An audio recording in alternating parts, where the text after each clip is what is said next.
आज 5 मे. जाणून घेऊया आजचे दिनविशेष. आजच्याच दिवशी 1901 रोजी पंडित विष्णू दिगंबर पलुस्कर यांनी भारतातील पहिले शास्त्रीय संगीत शिकवणारे गांधर्व महाविद्यालय लाहोर येथे स्थापित केले. इटालियन सैन्याने 5 मे 1936 रोजी इथिओपियातील आदिस अबाबा या शहराचा ताबा घेतला. दक्षिण पाकिस्तानातील हडप्पा येथे 5 मे 1999 रोजी झालेल्या उत्खननात पुरातत्ववेत्यांना सर्वात प्राचीन लिपीचे अवशेष मिळाले.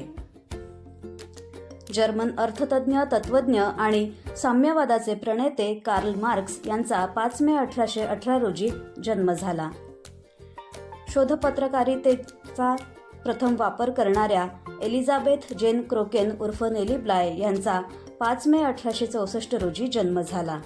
भारताचे 7वे राष्ट्रपती ग्यानी झैल सिंग यांचा 5 मे 1916 रोजी जन्म झाला. फ्रान्सचा सम्राट नेपोलियन बोनापार्ट याचे 5 मे 1821 रोजी निधन झाले.